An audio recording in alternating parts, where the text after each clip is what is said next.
Kowa ya gani a bisa yaran gizo yadda kafofin labarai da kuma wakilai na kafofin labarai na ƙasashen waje wanda suke neman shafa kashin kaji ga dukkan abin da aka jamhuriyar Nijar. Aka nuno wai 'yan Najeriya ga sunan sun yi gudun hijira, ga sunan an kone musu kaya an yi komi da komi. To, a daidai wannan lokacin a jiya, ofishin ministan harkokin waje na jamhuriyar Nijar a ƙarshen jagorancin ambasada Sangare, Bakari Yau Sangare, ya yi kiran zaman taro da ma'aikatar jakadancin ƙasar Najeriya a birnin Yamai a Nijar. Suka yi zaman taro domin ganin wai menene aka yi haka.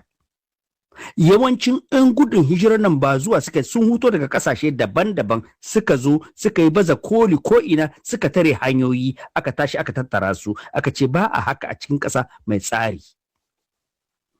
Ɗan jarida ya je ya yi ta magana yana neman tada zama na tsaye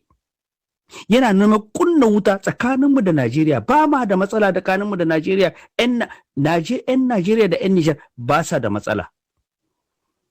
Gwamnatin Najeriya ne kaɗai ke da matsala da gwamnatin Nijar amma 'yan Najeriya da 'yan Nijar 'yan uwa ne. A cikin wannan zaman taron da suka yi da tattaunawa ministan harkokin waje na jamhuriyar Nijar Bakar Yawo Sangare ya fito ya yi magana kamar haka. Wasu abubuwa suka faru da basu da daɗi ana ta kalmomin wa bisa da rediyo da bisa intanet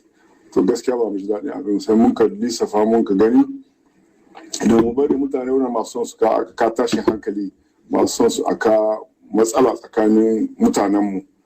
mu bar su suna ta faɗin abin da suka dama sai mun ce mu ma ya kamata mu hoto bangaren gwamnati mu haɗi abin gaskiya al'amarin wanda yake ciki tsakanin Nijar da Najeriya ɗan Nijar da Najeriya babu wani matsala mutane ne suka zo jaraba ce da Allah ya ɗora musu kuma babu wanda huce inda Allah zai jarabta shi kaddara ce Allah ya zo mutum sai ka runguma da hannu biyu duk wanda ka ga ya bar ƙasar shi ya zo ƙasa ba ma ƙasa bai bar garin su ya zo wani gari yana da ɗan mahauka kasan dai ba cikin sauran shi ba don kuma mutane da ya kamata a tausaya ma kuma mu gaskiya bangaren mu na gwamnati muna tausaya musu shi yasa muka zauna da ambasadakin Najeriya don a biɗi mafita to sai Allah ya kaddaro ma alhamdulillah kafin ma yi wannan taron sai suka ba mu labari mai daɗi cewa da bayan sun gamu da wannan mutanen kamar kimanin mutum 300,000 da ɗan kai don ka wannan mutanen dukan zu ambasadakin Najeriya ta sama musu mahaka wuri tsararre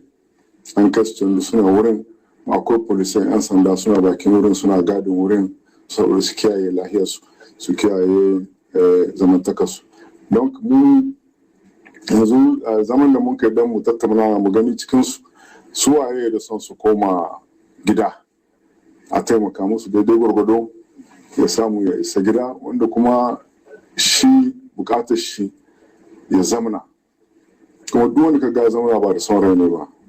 mun san abubuwan da mun san matsalolin suka hudo su kun ba 'yan Najeriya ɗaya bane mu ma muna da mutane a nan cikin yamma suka fito da suka jihohi suka zo saboda irin wannan matsala muna da 'yan Mali muna da 'yan Burkina kazalika mu ma muna da mutanen mu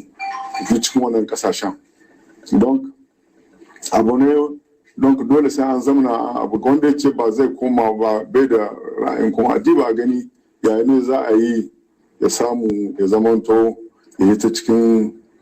yan gudun hijira ya samu shi ma ya zamana wanda duk ɗan ƙasa zai zamana ya samu inda zai zamana kyaukyawa ba irin wurin da aka ajiye yan gudun hijira bai samu abu ya samu aikin yi wanda zai kula da bukatattun shi da na iyalin shi to shi ne dai yanzu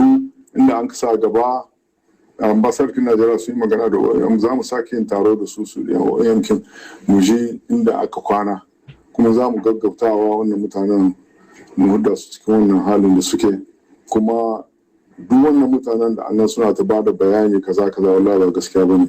to kashi tsakanin 'yan Nijar da Najeriya, waton duk wanda ya ce zai shiga tsakanin waton harshe ne da haƙuri, za ka yi kunya.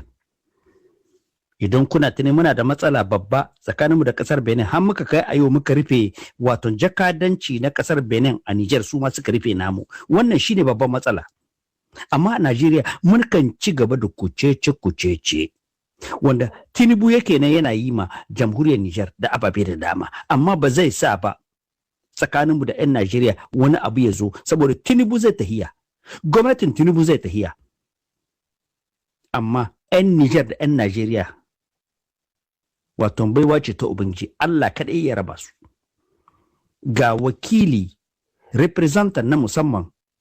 na ma'aikatar jakadanci na embassy na Najeriya a jamhuriyar Nijar, shi ma ya yi magana bayan da wato ministanmu na harkokin waje ya yi tasa. Gode da shi ministan harkokin kasan waje da ya kira wannan taro yau, ya nuna tabbacin kamar yadda minista ya faɗa tsakanin Najeriya da Nijar guda ne, babu bambanci. Tunda ya nuna lalle su ma abin ya dame su,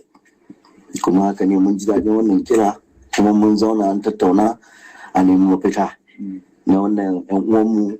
da jarabtar Ubangiji ya same su suka zo nan a matsayin baƙi. To alhamdulillahi mun tattauna, kuma kafin nan daman gwamnatin Najeriya ta nan daga ambassad mun riga mun fara shirye-shirye. Su mutanen da suna kan titi an kwashe su, an aje su wuri, yanzu akwai tsaro, kuma akwai jami'an tsaro na ƙasar Nijar suna nan suna gadin su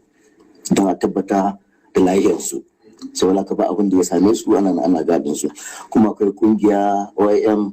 na duniya masu kula da harkar baki, su ma muna tare da su, su ma suna nan suna taimakawa mutanenmu,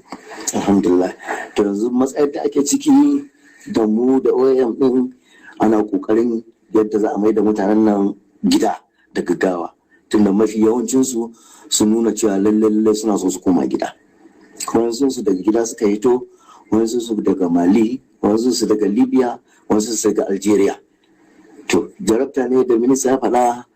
shi bala'i watsayin jarabta ne daga Ubangiji. Abu ya faru ba wai shirin mutum ba ne. Yawwa. To amma dai sun zo yanzu a takaice suna nan, kuma an aje su wuri guda. Kuma abin da ya faru lokacin da muka yi sai magana cewa nan musu kone-kone ko wani abin nan, wannan gwamnati ta bincike a nan. Kuma an ce duk wanda aka samu da laifi za a hukunta su, kuma mun gamsu. Tunda ba wai gwamnati bane ta shirya.